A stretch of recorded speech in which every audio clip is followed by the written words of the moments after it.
Hello students, अब हम बात करते हैं कार्बोक्सिलिक एसिड के केमिकल प्रॉपर्टीज़ की, केमिकल नेचर के बारे में। तो पहले बात कर रहा हूँ मैं, पहले प्रॉपर्टीज़ की एसिडिक नेचर। एसिडिक नेचर का मतलब क्या है कि जो कार्बोक्सिलिक एसिड है, ठीक है, एसिड हम किसको बोलते हैं जनरली, जो H+ आयन दे देता है। तो RC डबल बॉन्ड O- और क्या दे दें ये H+, मतलब यहाँ से H रिलीज हो जाए, नहीं ये बॉन्ड ब्रेक हो रहा है, नहीं, ठीक है। तो इससे रिलेटेड जो रिएक्शंस है वो एक साथ लिख दिए मैंने। जब Na के साथ रिएक्शन कराओगे तो Na क्या होता है, आयोनाइज होके Na+, ठीक है, इलेक्ट्रोपॉजिटिव एलिमेंट है ये। तो यहाँ पे Na+ हो जाएगा और यहाँ से H निकल जाएगा। और हमेशा ध्यान रखना, अकेला H नहीं लिखोगे, हाइड्रोजन गैस के फॉर्म में निकलोगे। तो ये क्या हो जाएगा, हाफ H2 हो जाएगा। अब इस तरह के रिएक्शंस में क्वेश्चंस कैसे बनते हैं कि जब सोडियम मेटल के साथ कार्बोक्सिलिक एसिड की रिएक्शन कराओगे, ठीक है, तो आप यहाँ पे ये तो बन जाएगा सॉल्ट, और सॉल्ट के साथ यहाँ पर क्या बन जाएगा, गैस निकलेगी। तो पूछेगा कौन सी गैस निकलेगी। और अच्छा क्वेश्चन पूछना हो तो वो क्या कहता है कि अगर मैंने यहाँ पे 2 मोल लिए तो बताइए कितने मोल गैस निकलेगी, कितना अमाउंट या कितना वेट उसका गैस का निकलेगा, या कितना वॉल्यूम निकलेगा, ठीक है। सब मोल कॉन्सेप्ट के चीज़ को मिक्स कर देगा थोड़ा। तो ये चीज़ आपको थोड़ा सा पता होना चाहिए। यहाँ से जो हाइड्रोजन एटम है, ठीक है, अगर एक सिंपल बैलेंस के फॉर्म में लिख लूँ तो हाइड्रोजन एटम नहीं, किसके, गैस के फॉर्म में निकलेगा ये। इसी तरीके से सोडियम हाइड्रोक्साइड के साथ जब रिएक्शन कराओगे तो Na+OH-, तो इधर भी आप चाहो तो ऐसे लिख सकते हो, ये क्या हो गया O- और H+ के फॉर्म में। तो O- के साथ तो Na+ आ जाएगा, तो ये वापस से सॉल्ट बना लेगा, और H+ OH- H2 के फॉर्म में निकल जाएगा। फिर NaNH2 के साथ रिएक्शन कराओगे तो वापस यहाँ पे Na पे तो प्लस चार्ज होगा और NH2 पे माइनस चार्ज होगा। तो यहाँ से वापस से ये तो बना लेगा सॉल्ट, और NH2 के साथ H+ कंबाइन होके अमोनिया गैस बना लेगा। इसी तरीके से ग्रिग्नार्ड के साथ रिएक्शन कराओगे तो R- पे क्या चार्ज होगा, नेगेटिव माइनस, और MgCl पूरे पे क्या चार्ज होगा, पॉजिटिव, ठीक है। तो यहाँ से MgCl पॉजिटिव, वो तो यहाँ कंबाइन हो गया, सॉल्ट बनाया, और R- के H कंबाइन हुआ तो ये अल्कोहल बना लिया। इसी तरीके से सोडियम बाइकार्बोनेट, Na पे प्लस चार्ज और बाइकार्बोनेट पे पूरे पे क्या, नेगेटिव चार्ज। तो Na+ वापस यहाँ कंबाइन हो गया, और बाइकार्बोनेट के साथ एक और H कंबाइन हुआ तो क्या बनाया इसने, H2CO3 कार्बोनिक एसिड बनाया। और फर्दर वो, क्योंकि एक कार्बन पे 2 ऑक्सीजन स्टेबल नहीं होते, तो H2 और CO2 के फॉर्म में ये, ठीक है, डिकम्पोज हो जाएगा, रिलीज हो जाएगा।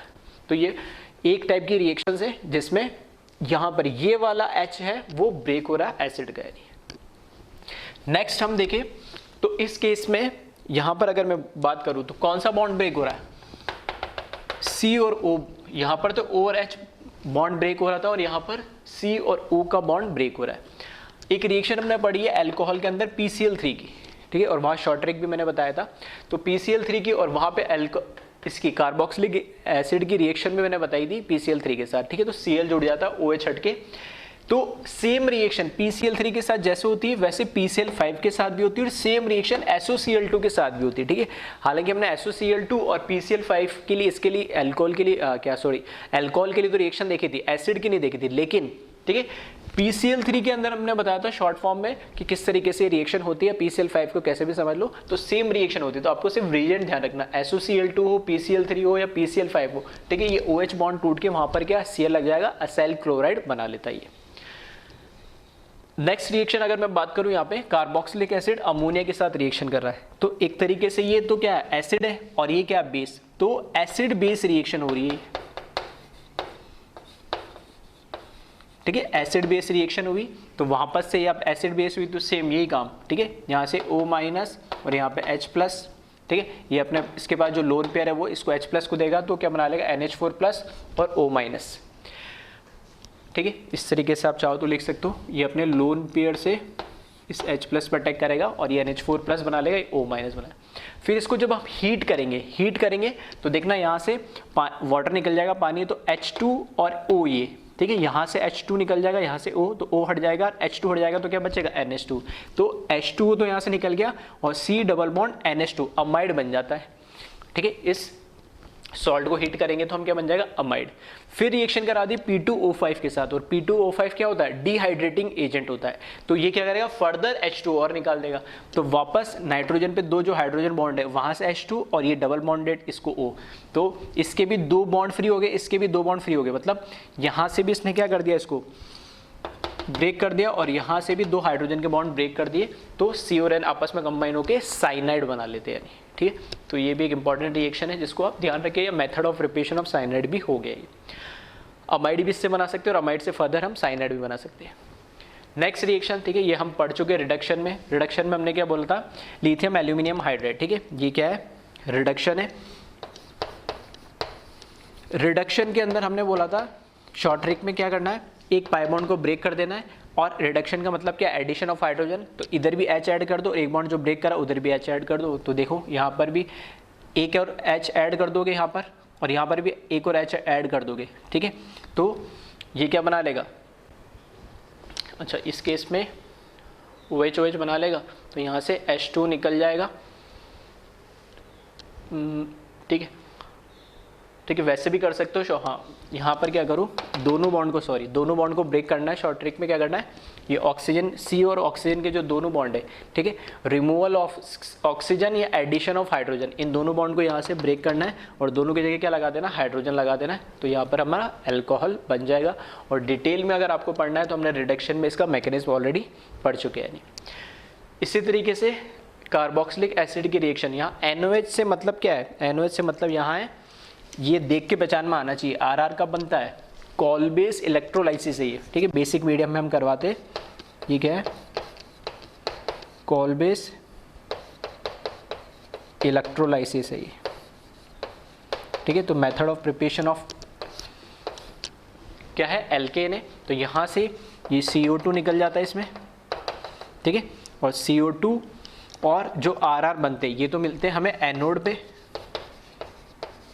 और यहाँ से जो हाइड्रोजन गैस मिलती है वो मिलती है हमें कैथोड पे, ठीक है। तो ये भी हम डिटेल में ऑलरेडी पढ़ चुके हैं। तो ये इनकी कुछ रिएक्शंस हैं। अब इसमें कार्बोक्सिलिक एसिड में जैसे हमने प्रिपरेशन के अंदर पढ़ा था क्या, हाइड्रोलाइसिस ऑफ एस्टर, ठीक है, वो नया था टॉपिक, उसको डिटेल में हमने पढ़ा था। इसी तरीके से उसके reverse reaction, hydrolysis of ester का तो कार्बोक्सिलिक एसिड बन गया। अब कार्बोक्सिलिक एसिड प्लस क्या मिल रहा था हमें, अल्कोहल। अगर मैं अल्कोहल और कार्बोक्सिलिक एसिड को फर्दर वापस से रिएक्ट करा दो तो रिवर्स रिएक्शन हो जाएगी, ठीक है, क्या बन जाएगा, एस्टर बन जाएगा। तो उसको हम बोलते method formation of ester from carboxylic acid and alcohol is known as esterification, ठीक है। तो हम एस्टेरिफिकेशन को थोड़ा सा डिटेल में देखेंगे। जो रिवर्स मेथड है किसका, अगर मैं ऐसे बोलूँ सिंपली सेपोनिफिकेशन का। सेपोनिफिकेशन जो हम क्या करते थे, बेसिक मीडियम में जो रिएक्शन करवाते थे, यहाँ पर हम किस में करवाएंगे, एसिडिक मीडियम में करवाएंगे, ठीक है। दोनों में एक डिफरेंस भी है जिसको मैं अभी थोड़ा डिटेल में डिस्कस करूंगा। तो एक बार पहले आप इसको कॉपी कर ले।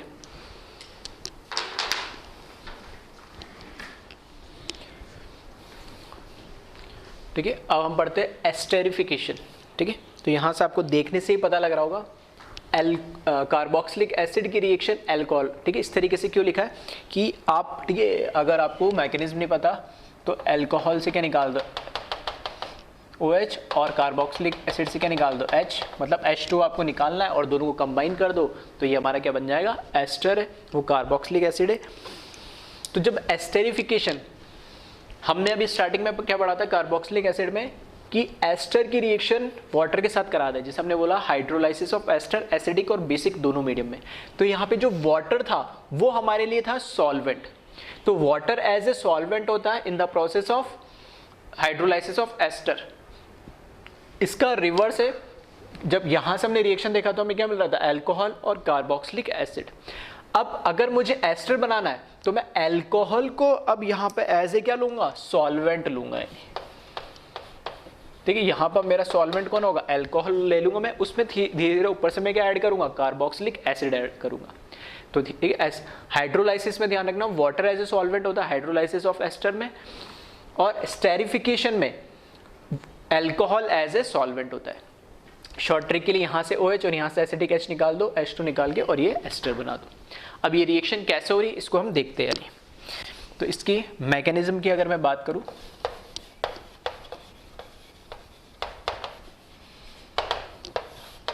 और ध्यान रखना यहाँ पे सिर्फ और सिर्फ H+ हो सकता है, जबकि हाइड्रोलाइसिस ऑफ एस्टर में हमने ऑलरेडी बात कर ली एसिडिक और बेसिक दोनों मीडियम में हो सकता है।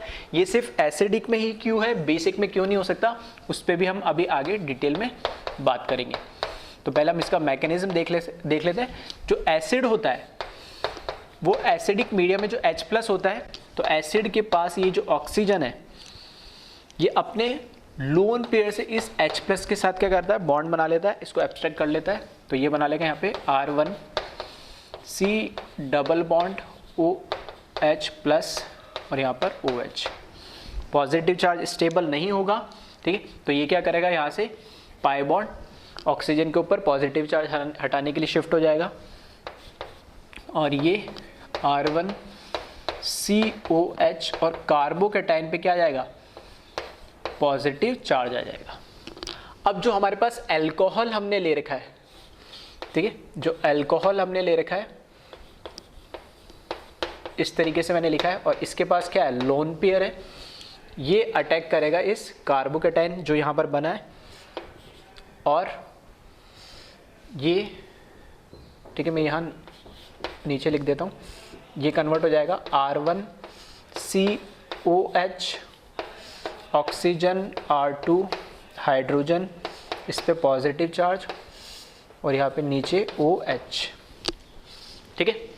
अब यहाँ पे क्योंकि ऑक्सीजन पे पॉजिटिव चार्ज आया तो ये क्या करेगा, इसको डीप्रोटोनेट करेगा, पॉजिटिव चार्ज हटाने के लिए यहाँ से H प्लस निकालेगा और ये जो H प्लस है, इस H प्लस को यहाँ पे जो H2 प्रेजेंट है यही इंटरनली क्या करेगा, इसको एब्स्ट्रैक्ट कर लेगा, इसको गेन कर लेगा जो हाइड्रोजन यहाँ से निकला है।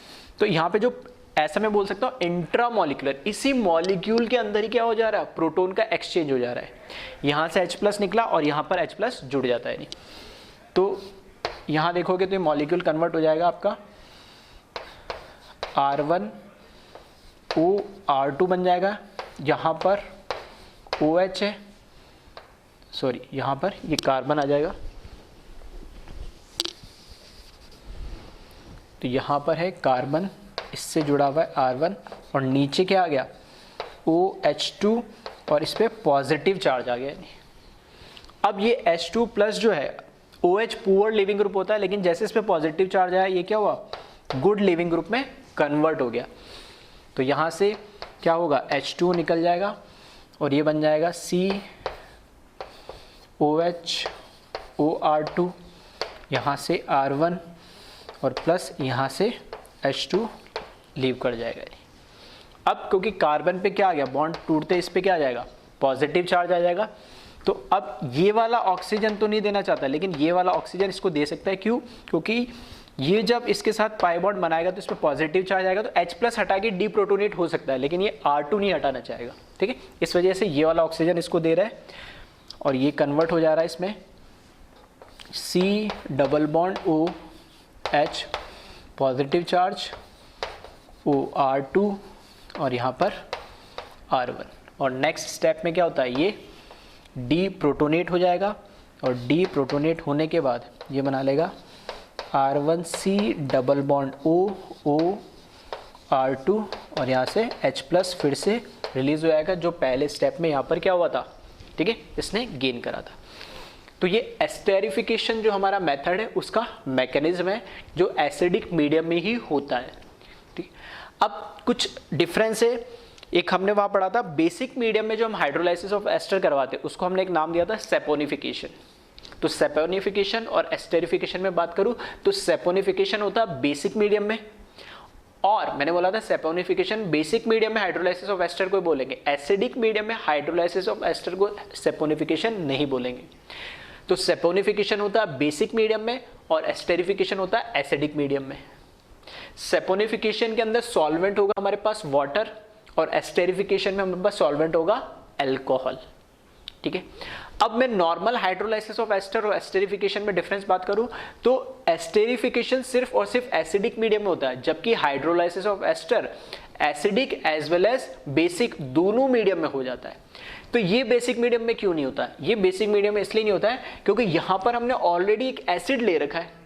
ये जो एसिड है अगर मैं यहाँ पर कोई बेस ले लूंगा तो उसके साथ क्या करेगा, वो फर्दर रिएक्ट कर जाएगा, यानी और फर्दर रिएक्ट कर जाएगा तो एसिड बेस रिएक्शन हो जाएगा, तो आगे कोई रिएक्शन होनी ही नहीं है, ठीक है।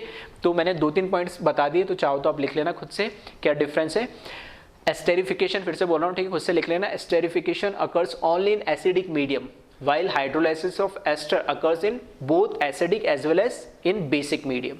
ठीक है, in basic medium esterification undergoes acid base reaction. ठीक है, वो रिएक्शन में लिखा देता हूँ. ठीक है, क्योंकि वो क्यों नहीं देता बेसिक मीडियम में, एसिडिक मीडियम में स्टेरिफिकेशन क्यों देता है. तो इसको एक बार कॉपी कर ले आप एक बार. ठीक है, यहीं पे मैं लिख दे रहा हूँ. अगर यहाँ पर बेसिक मीडियम मैंने ले लिया है,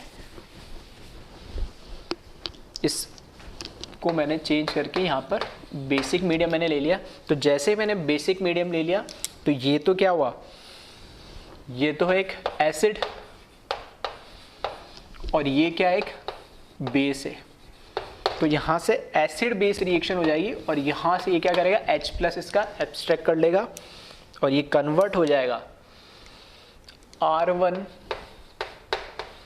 C double bond O minus plus H2 में. तो फर्दर कोई रिएक्शन नहीं होगी. ठीक है, तो ये रीजन है कि बेसिक मीडियम में एस्टेरिफिकेशन क्यों नहीं होता है. ठीक है,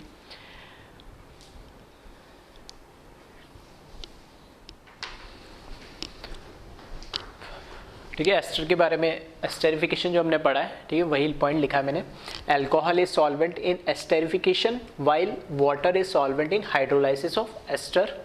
नेक्स्ट पॉइंट लिखा है कि esterification occurs only in acidic medium while hydrolysis of ester takes place in या occurs in both acidic as well as in basic medium. Next एक रिएक्शन है HVZ. ठीक है, शॉर्ट में HVZ रिएक्शन बोलते हैं, जिसका फुल फॉर्म है हेल-वोल्हार-ज़ेलेंस्की रिएक्शन. ठीक है, जिसको शॉर्ट में HVZ के नाम से जाना जाता है. फिर से इसका मैकेनिज्म एज सच इतना इंपॉर्टेंट नहीं है, लेकिन इसको डायरेक्ट आप ध्यान रखें कि जब कार्बोक्सिलिक एसिड, ऐसा कार्बोक्सिलिक एसिड जिसके अंदर अल्फा हाइड्रोजन होना जरूरी है. ठीक है, क्या अल्फा हाइड्रोजन होना जरूरी है. अगर ऐसा कार्बोक्सिलिक एसिड जिसके अंदर अल्फा हाइड्रोजन प्रेजेंट है तो फॉस्फोरस प्लस हैलोजन, X2 मतलब कोई भी हैलोजन, वो क्लोरीन भी हो सकता है, ब्रोमीन भी हो सकता है और आयोडीन भी हो सकता है. ठीक है, फॉस्फोरस प्लस हैलोजन के साथ जब रिएक्शन कराओगे और सेकंड स्टेप में जब उसका H प्लस H2 से रिएक्शन कराओगे तो जहां पे अल्फा हाइड्रोजन है वो एक हटके वहां पे हैलोजन सब्स्टिट्यूट हो जाता है. ठीक है, तो ये एक वापस से नेम रिएक्शन है जिसको आप डायरेक्टली ध्यान रखें. Carboxylic acid having alpha hydrogen is replaced by halogen in the presence of phosphorus and halogen, then hydrolysis by H2. ठीक है, तो ये भी नेम रिएक्शन है जिसको आप ध्यान रखें. अब हमें इसमें पढ़ना है heating effect of carboxylic acid. ठीक है, ये इंपॉर्टेंट टॉपिक है ये भी, जिसमें काफ़ी सारे क्वेश्चंस हीटिंग इफेक्ट से कार्बोक्सिलिक एसिड से पूछे जाते हैं. तो उसको हम काफ़ी सारे हीटिंग इफेक्ट होते हैं इसके, तो उसको वन बाय वन हम, ठीक है, उनको डिटेल में देखते हैं. इसको आप कॉपी कर ले एक बार.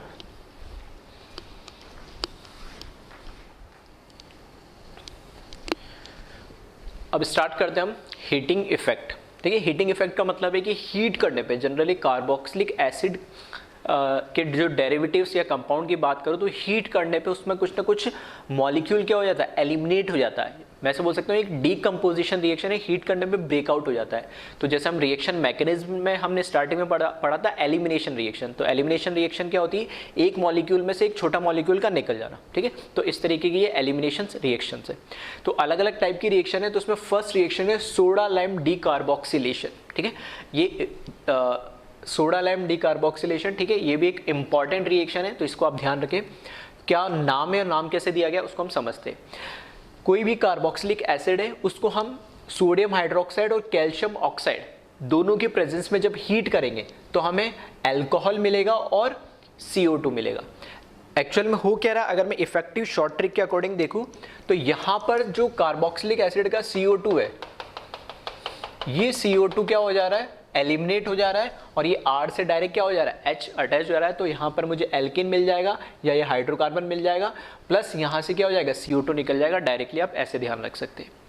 सोडा लाइम क्यों बोला है, जो NaOH और कैल्शियम ऑक्साइड है इन दोनों के मिक्सचर को सोडा लाइम बोला जाता है. ठीक है, इसलिए इसका नाम ही सोडा लाइम डीकार्बोक्सिलेशन. डी मतलब डिकम्पोज हो रहा है कार्बोक्सिलिक एसिड जो हमें दे रखा है. ठीक है, और इसमें हीट के प्रेजेंस में.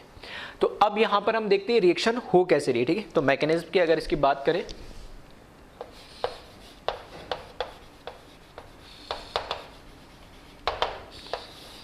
ठीक है। NaOH का अपना एक यूज़ है और कैल्शियम ऑक्साइड का भी एक यूज़ है, दोनों का अपना अपना एक इंडिविजुअल रोल है यहाँ पे। तो हम वन बाय वन देखते। तो NaOH यहाँ पर जो है सोडियम हाइड्रोक्साइड, ये काम करता है एक बेस का, ठीक है, बेसिक मीडियम प्रोवाइड करता है। दैट मीन्स ये क्या प्रोवाइड कर रहा है हमें, OH माइनस प्रोवाइड कर रहा है सॉल्यूशन में।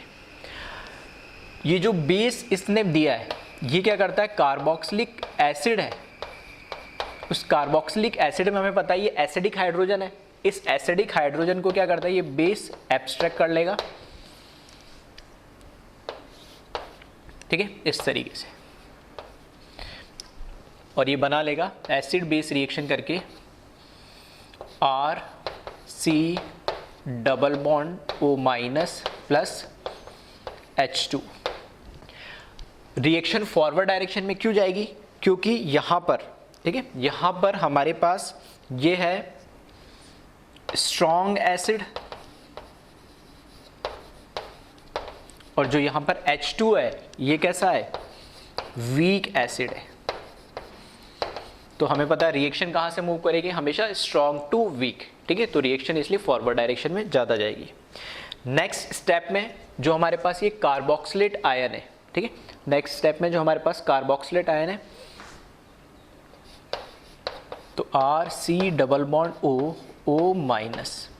अब इसमें जो ऑक्सीजन पे नेगेटिव चार्ज है, ठीक है, ये वाला जो स्टेप होता है बहुत ही स्लो स्टेप होगा, क्योंकि पहले तो क्या है, रेजोनेंस स्टेबलाइज्ड है ये, तो ऑक्सीजन पे जो लोन पेयर है वो पाई में कन्वर्ट हो जा रहा है, और R और C के बीच में जो बॉन्ड है ये, ठीक है, R और C के बीच में जो बॉन्ड है ये ब्रेक होता है और R इस सिग्मा बॉन्ड को अपने ऊपर लोन पेयर लेके निकल जाता है, ठीक है। तो यही से हमें पता लग रहा है कि जो स्टेप है, ठीक है, ये स्टेप थोड़ा सा टाइम लेगा और स्लो स्टेप होगा, और यही रिएक्शन का आरडीएस स्टेप होगा, क्योंकि यहाँ पर क्या रेजोनेंस स्टेबलाइज है, हीट करने पे, ठीक है, हीट करने पे क्या होगा, ये लोन पेयर पाई में कन्वर्ट हो जा रहा है, और यहाँ से जो सिग्मा बॉन्ड है वो आर के ऊपर कन्वर्ट हो जा रहा है, मतलब लोन पेयर लेके निकल जा रहा है। अल्टीमेटली यहाँ बना क्या रहा है, आर के ऊपर नेगेटिव चार्ज, मतलब कार्बन आयन बना रही है।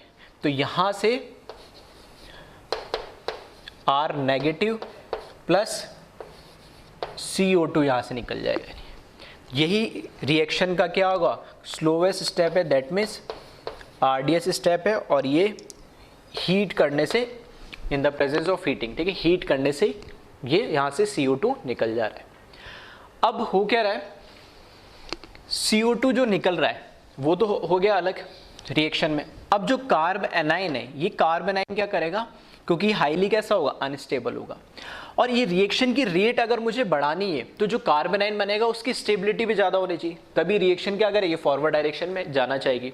तो अगर मेरे को कंपेयर करनी है सोडा लाइम डी कार्बोक्सिलेशन में रेट ऑफ रिएक्शन, तो क्योंकि ये आरडीएस स्टेप है, तो आरडीएस स्टेप में फॉर्मेशन ऑफ कार्बन आयन हो रहा है, तो जितना स्टेबल कार्बन आयन का फॉर्मेशन होगा उतनी रेट ऑफ रिएक्शन क्या होगी, ज़्यादा होगी, ठीक है। तो इस तरह के क्वेश्चन में भी देखेंगे। अब जो ये R माइनस है, कार्बन आयन है, ये कार्बन आयन क्या करता है, वाटर के साथ, जो वाटर यहाँ पे बना है इसके साथ रिएक्शन करेगा, और इसके साथ रिएक्शन करेगा वापस कौन सी, एसिड बेस रिएक्शन, क्योंकि कार्बन आयन है ये स्टेबल नहीं है इतना, तो ये H यहाँ से एब्स्ट्रैक्ट कर लेगा और ये बना लेगा यहाँ से RH प्लस OH माइनस, वापस रीजनरेट हो जाएगा, जो हमें क्या स्टार्टिंग फर्स्ट स्टेप के अंदर जो हमने यहाँ फर्स्ट स्टेप में जो OH माइनस ने क्या करा था, H लेके H2 में कन्वर्ट हुआ था। तो फर्स्ट स्टेप में OH माइनस बन रहा है और लास्ट स्टेप में OH माइनस कंज्यूम हो रहा है, लास्ट स्टेप में वापस रीजनरेट हो जा रहा है। दैट मीन्स जो OH माइनस है यहाँ पे NaOH है, क्या काम कर रहा है, कैटलिस्ट का काम कर रहा है, ठीक है। तो NaOH का रोल तो हमें समझ में आ गया, और वापस से चाहो तो इस रिएक्शन को देख सकते हो, यहाँ पर हमने ये पढ़ा है GOC में, और पता भी है कि जो H2 होता है, ठीक है, H2O होता है strong acid as compare to alkene, ठीक है। तो यहां से इसलिए रिएक्शन फॉरवर्ड डायरेक्शन में जाती है। हाँ, H2O वीक एसिड है as compare to carboxylic acid, but water strong acid है एज कंपेयर टू एल्केन, इसलिए रिएक्शन कहाँ जाती है, फॉरवर्ड डायरेक्शन में जाती है। फर्स्ट और थर्ड स्टेप दोनों ही एसिड बेस स्टेप है। अब ये तो समझ में आ गया NaOH का क्या रोल है, कैटलिस्ट का काम कर रहा है NaOH। तो कैल्शियम ऑक्साइड का क्या काम है, तो कैल्शियम ऑक्साइड यहाँ पर जो है सेकेंड स्टेप में जो CO2 इवॉल्व हुई, तो जो हमने कैल्शियम ऑक्साइड यहाँ पर लिया है, ये CO2 के साथ कंबाइन होके और बना लेता है कैल्शियम कार्बोनेट, ठीक है, और प्रेसिपिटेट हो जाता है। अब ऐसा क्यों करा हमने, कैल्शियम कार्बोनेट डाला, CO2 तो वैसे भी निकल रहा था। हमने इसलिए करा क्योंकि जो RDS स्टेप है, ऑलरेडी जो RDS स्टेप होता है स्लोएस्ट स्टेप होता है, सारी रिएक्शन की रेट क्या इस स्टेप पे डिपेंड करती है। नहीं तो अगर यहां से जो हमारा प्रोडक्ट बन रहा है CO2, अगर CO2 जो इवॉल्व हो रहा है उसका कंजप्शन या उसको मैं जितना जल्दी वहां से निकाल लूंगा तो रिएक्शन क्या आएगी, इसी फॉरवर्ड डायरेक्शन में मूव करेगी। क्यों? क्योंकि हमने केमिकल इक्विलिब्रियम में पढ़ा है ली चिटलियर प्रिंसिपल LCP। वो कहता है कि जो प्रोडक्ट बन रहा है अगर मैं वहां से उसकी कंसंट्रेशन को कम कर दूंगा तो उसकी कंसंट्रेशन को बढ़ाने के लिए, ठीक है, वापस से रिएक्शन और क्या करेगी, फॉरवर्ड डायरेक्शन में जाएगी। मतलब जो भी चेंजेस आप रिएक्शन में करोगे उसका वो क्या करेगी, अपोज करेगी रिएक्शन। तो चेंजेस में क्या कर रहा हूं, इसकी कंसंट्रेशन कम कर दे रहा हूं। कैसे कम कर दे रहा हूं, मैंने इसमें कैल्शियम ऑक्साइड डाल दिया। कैल्शियम ऑक्साइड जैसे डालूंगा तो कैल्शियम ऑक्साइड CO2 के साथ रिएक्ट करके कैल्शियम कार्बोनेट बना लेगी। कैल्शियम कार्बोनेट जैसे बना तो CO2 खत्म हो गई। CO2 खत्म हुई तो रिएक्शन उस जो मैंने इफेक्ट करा, मैंने मतलब इसकी कंसंट्रेशन को खत्म कर दी, तो रिएक्शन इसका अपोज करेगी। अपोज कैसे करेगी, इसका कंसंट्रेशन वापस से बढ़ाएगी, और वापस कैसे बढ़ाएगी, रिएक्शन फॉरवर्ड डायरेक्शन में जाके, ठीक है।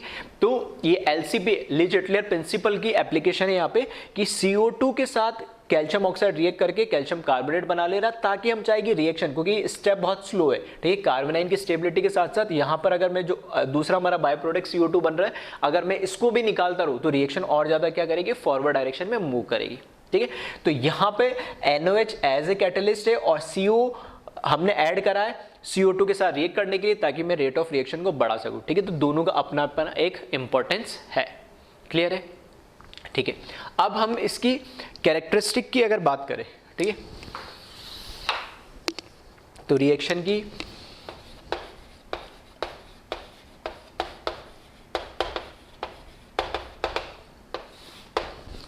ठीक है, कैरेक्टरिस्टिक की बात करें तो फर्स्ट पॉइंट अगर मैं बोलूं तो RDS is formation of carbanion, ठीक है। तो hence rate of reaction is proportional to stability of carbanion, clear है। तो पहला तो RDS हमने बात कर ही ली, ठीक है, फॉर्मेशन ऑफ कार्बनाइन, और जितना ज़्यादा कार्बनाइन स्टेबल होगा उतनी रेट ऑफ रिएक्शन ज़्यादा होगी, ठीक है। मैं शॉर्ट में लिख रहा हूँ, आप चाहो तो पूरा लिख लेना लैंग्वेज में। नेक्स्ट पॉइंट बात कर तो यहाँ पे NOH जो है, ठीक है, NOH is used as catalyst, ठीक है। NOH यहाँ पर कैटलिस्ट के लिए यूज कर रहे हैं, और जो कैल्शियम ऑक्साइड है, ठीक है, calcium oxide is use to increase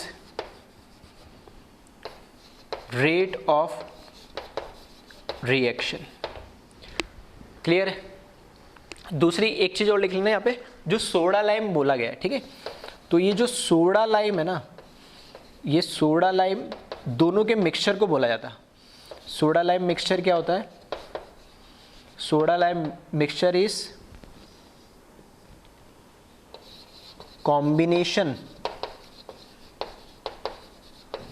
of both CaO and NaOH, ठीक है। Soda lime mixture is combination of both calcium oxide and NaOH, clear है, ठीक है।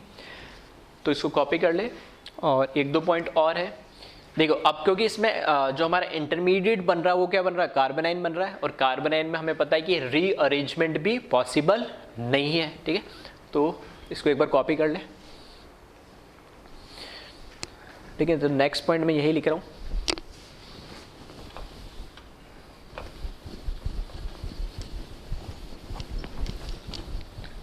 क्योंकि हमारा इंटरमीडिएट इसमें क्या है, इंटरमीडिएट इसमें कार्बनाइन है, तो no rearrangement possible, no rearrangement is possible, जो ये सोडा लाइम डीकार्बोक्सिलेशन है, इस रिएक्शन को हम डिग्रेडेशन रिएक्शन भी बोलते हैं। डिग्रेडेशन रिएक्शन क्यों बोलते हैं?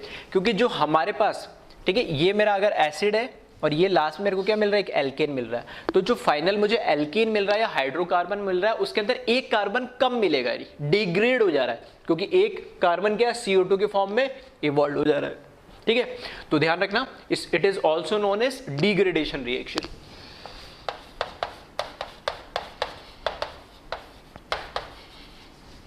It is also known as degradation reaction, और इसमें हमेशा जो हमें हाइड्रोकार्बन मिलेगा वो जो हमारा गिवन कार्बोक्सिलिक एसिड है उससे एक कम कार्बन वाला हमें मिलेगा। ठीक है, अब इस पे कुछ क्वेश्चंस देख लेते हम।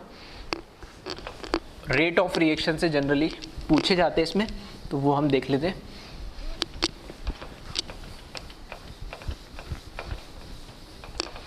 ठीक है, तो क्वेश्चन लिख ले, compare rate of reaction of compare rate of reaction of soda lime decarboxylation.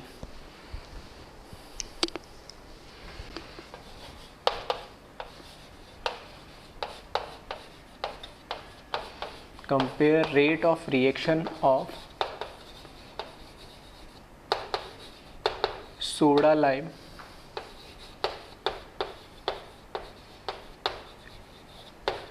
decarboxylation। ठीक है, सबसे बेसिक सिंपल से हम स्टार्ट करते हैं इसमें। CH3 COH, फिर CH3 CS2 COOH, फिर COOH। ठीक है, इसमें रेट ऑफ रिएक्शन को हमें क्या करना है, कंपेयर करना है। नेक्स्ट देखिए इसमें,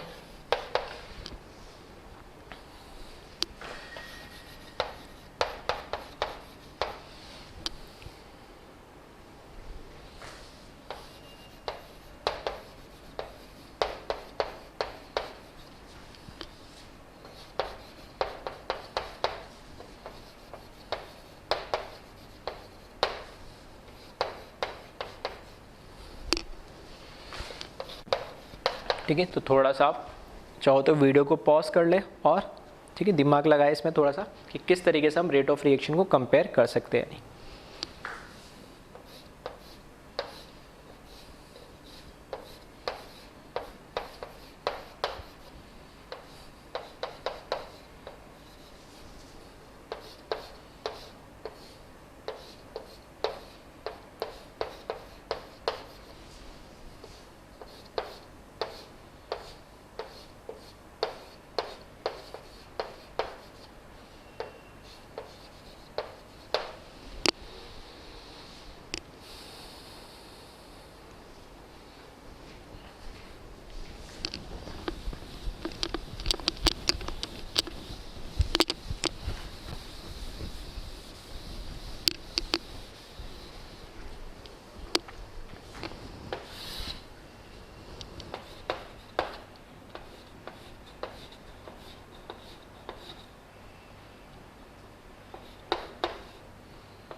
ठीक है, इसमें हम कंपेयर करते हैं। फर्स्ट देखिए इसमें, देखो कार्बनाइन जब बनता है फर्स्ट स्टेप में पहले क्या होता है, एसिड बेस रिएक्शन होती है तो यहाँ से H निकल जाएगा, और सेकंड RDS स्टेप में क्या होता है, CO2 निकल जाता है और कार्बनाइन बनता है। तो ये CO2 तो क्या हो जाएगा, निकल जाएगा, और कार्बनाइन का बनेगा, यहाँ पे बनेगा कार्बनाइन। ऐसे ही इस कार्बोक्सिलिक एसिड के नियर बाय कार्बन पे यहाँ पे कार्बनाइन बनेगा। इसमें यहाँ पे कार्बोनाइन और इसमें यहाँ पे कार्बोनाइन, और हमें स्टेबिलिटी कंपेयर क्या करनी है, कार्बोनाइन की, ठीक है, क्योंकि रेट ऑफ रिएक्शन क्या होता है, प्रोपोर्शनल टू कार्बोनाइन स्टेबिलिटी ऑफ कार्बोनाइन। तो यहाँ पे मिथाइल अकेला कार्बोनाइन है, यहाँ पे 1 डिग्री कार्बोनाइन है, यहाँ पर देखोगे तो ये 2 डिग्री है, और यहाँ पर देखोगे तो ये 3 डिग्री कार्बोनाइन है। और कार्बोनाइन हमें पता है 3 डिग्री सबसे लेस स्टेबल होता है, उसके बाद 2 डिग्री होता है, उसके बाद 1 डिग्री, और मिथाइल इनमें से सबसे ज़्यादा स्टेबल होगा। तो रेट ऑफ रिएक्शन का ऑर्डर भी यही होगा। यहाँ अगर हम बात करें, जब COH यहाँ से निकलेगा तो कार्बोनाइन यहाँ बनाएगा, और इस केस में कार्बोनाइन यहाँ बनाएगा। अब यहाँ से देखो तो ये भी 1 डिग्री है और ये भी क्या है, 1 डिग्री है, लेकिन इससे पीछे देखूंगा तो CH2, इससे पीछे यहाँ पे CH2, फिर यहाँ पे CH और यहाँ पे C। ये जो C है ये क्या है, ये वाला जो C है ये sp कार्बन है, और ये वाला कैसा है, sp2 कार्बन है। तो जो जितना ज़्यादा इलेक्ट्रोनेगेटिव होगा वो इलेक्ट्रॉन को विड्रॉ उतना ज़्यादा करेगा। तो हमें यहाँ जो नेगेटिव चार्ज आ रहा है उस चार्ज डेंसिटी को क्या करना है, कम करना है।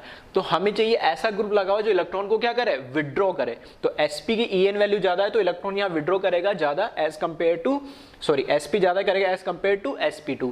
तो रेट ऑफ रिएक्शन भी किसकी ज़्यादा होगी, इसकी ज़्यादा होगी। क्यों, क्योंकि जो कार्बोनाइन बनेगा वो ज़्यादा स्टेबल बनेगा उसके कंपेरिजन में, क्योंकि यहाँ तो कोई डिफरेंस नहीं, लेकिन उससे पीछे यहाँ पे sp कार्बन है जिसकी En वैल्यू ज़्यादा है इस sp2 से, तो इलेक्ट्रॉन को विड्रॉ भी वो क्या करेगा, ज़्यादा। इसी तरीके से थर्ड में कंपेयर करना है, तो थर्ड में देखोगे तो यहाँ पर COH हटेगा, ठीक है, हालांकि यहाँ पे स्टेबल नहीं होगा कार्बोनाइन, फिर भी हमें तो कंपेयर करना है तो मैंने यहाँ बना दिया। अब NO2 लगाया तो NO2 का हमें पता है क्या इफेक्ट होगा, यहाँ पर -m इफेक्ट होगा, यहाँ पर कोई इफेक्ट नहीं है, और यहाँ पर CH3 का +H नहीं होगा, ऑर्थो और पैरा पे ही होता है। यहाँ पर तो सिर्फ क्या होगा, यहाँ पे +I इफेक्ट ही होगा। यानी तो इसमें कंपेयर करें तो इलेक्ट्रॉन को विड्रॉ ये करेगा सबसे ज़्यादा, इसमें कोई इफेक्ट नहीं, और ये तो इलेक्ट्रॉन को हालांकि क्या करेगा, डोनेट करेगा। तो इसकी रेट ऑफ रिएक्शन क्या हो जाएगी, सबसे कम। और लास्ट इसमें देखें, यहाँ पे जब COH यहाँ से निकल जाएगा तो यहाँ बनेगा कार्बोनाइन, इस केस में यहाँ बनेगा कार्बोनाइन। अब कार्बोनाइन जैसे ही यहाँ बनेगा तो कार्बोनाइन यहाँ मुझे दिख रहा है डबल सिंगल लोन पेयर, यहाँ पे भी डबल सिंगल लोन पेयर। तो यहाँ पर क्या हो जाएगा, कॉन्जुगेशन रेजोनेंस हो जाएगा, और रेजोनेंस की वजह से स्टेबल होगा, जबकि वहाँ पर ऐसा कोई इफेक्ट नहीं है, तो ये ज़्यादा स्टेबल होगा। तो इस तरीके से हम रेट ऑफ रिएक्शन को कंपेयर कर सकते हैं, ठीक है। तो इसको कॉपी कर ले।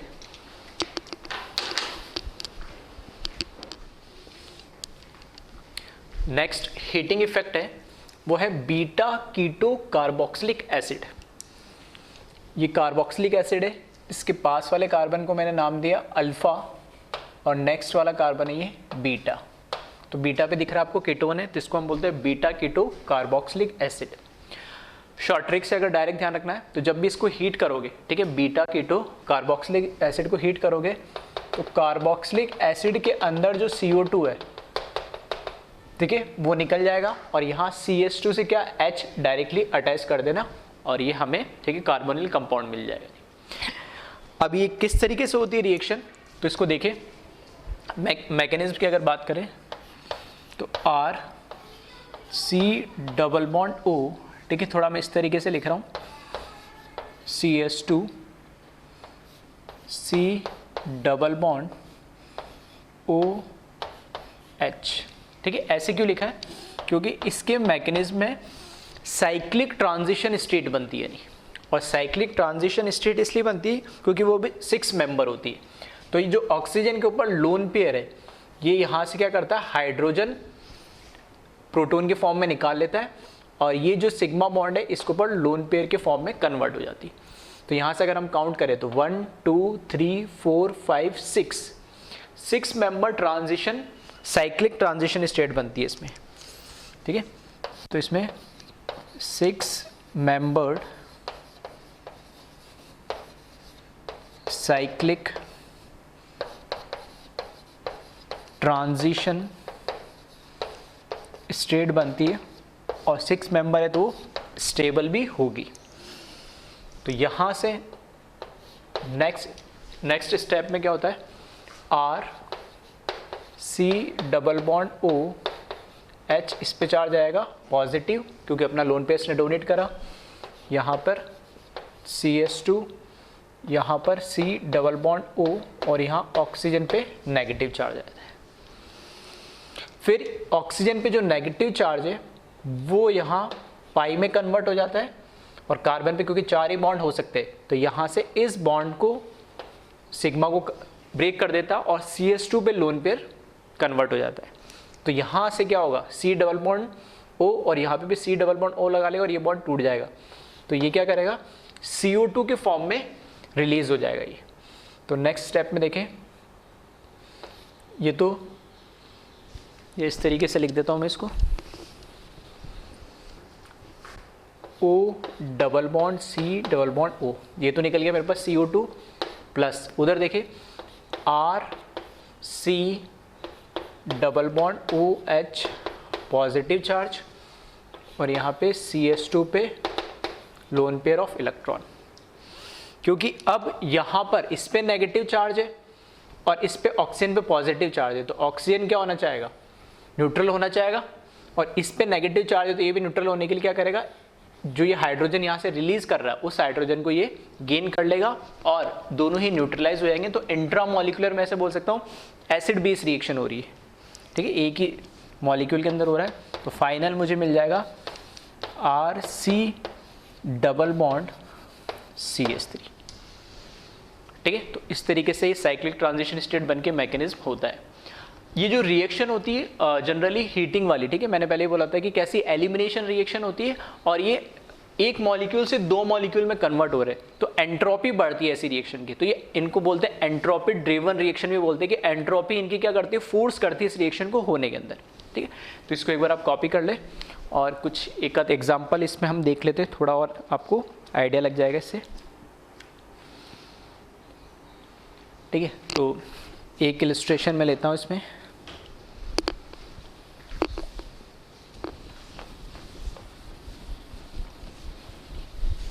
तो शॉर्ट ट्रिक से डायरेक्ट ध्यान रखें, मैकेनिज्म स्कूल या बोर्ड पॉइंट ऑफ व्यू से मैं बता रहा हूँ, इनकेस आ जाए तो ध्यान रखना है, अदरवाइज कंपटीशन एग्जाम में डायरेक्ट आप इसको क्वेश्चन को सॉल्व कर सकते हैं।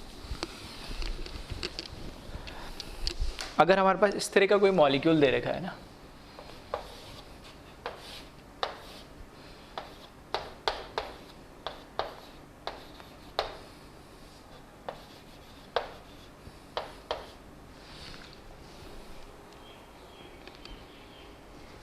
और यहाँ, ठीक है, और इसको हम हीट करते हैं तो इसमें बताइए क्या प्रोडक्ट बनेगा। और इसी तरीके से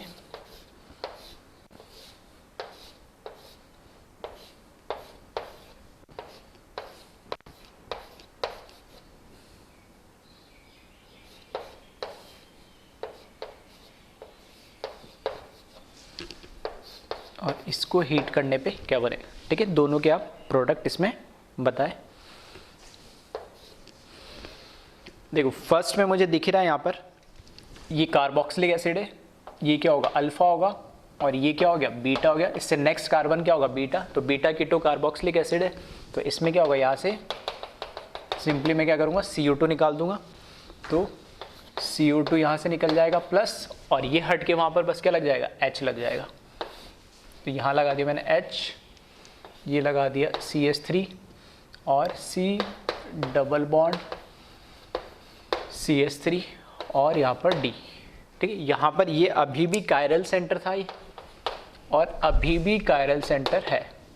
अगर यहाँ पर भी क्या होता, H होता, ठीक है, CH3 के यहाँ H होता तो अभी तो कायरल रहता ही, लेकिन डिकार्बोक्सिलेशन होने के बाद, ठीक है, CO2 निकलने के बाद ये कायरल नहीं रहता अगर इधर भी H होता था। ये देखिए, ये थोड़ा अच्छा क्वेश्चन है। इसमें यहाँ देखेंगे तो COH के साथ ये लगा हुआ, ये अल्फा कार्बन और ये क्या है, बीटा कार्बन, तो ये बीटा कार्बोक्सिलिक एसिड है, तो यहाँ से क्या करेगा, CO2 निकल जाएगा। ऐसे ही ये अल्फा कार्बन जिससे COH लगा, ये बीटा कार्बन, तो यहाँ से भी क्या हो जाएगा, CO2 निकल जाएगा। तो इसमें देखें 2 CO2 मॉलिक्यूल निकलेंगे, तो 2 CO2 मॉलिक्यूल मैंने निकाल दी और ये कन्वर्ट हो जाएगा double bond O, double bond O और E, ठीक है।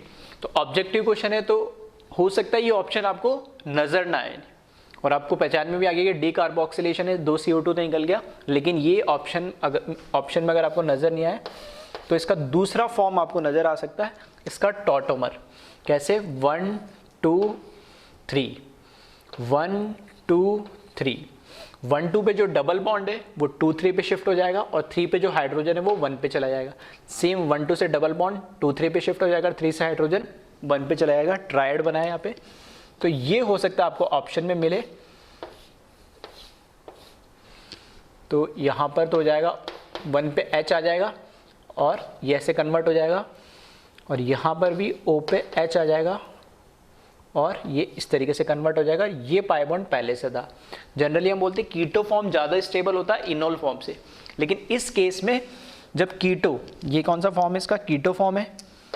कीटो फॉर्म से हम इनोल फॉर्म में क्यों चले जा रहे हैं और ये फॉर्म आपको ज़्यादा क्यों देखने को मिल रहा है? क्योंकि ये एरोमेटिक में कन्वर्ट हो जा रहा है ओवरऑल मॉलिक्यूल, ठीक है। तो इसलिए मैं कह रहा हूँ हो सकता है ऑप्शन में ये नजर आए तब तो सिंपल है, अगर नहीं समझ में आए या नजर आए तो ये इस फॉर्म में आपको नजर आ जाएगा, इसका टॉटोमर बन जाएगा, यानी जो कि मोर स्टेबल होगा इसके कीटो फॉर्म से। इसको कॉपी करें।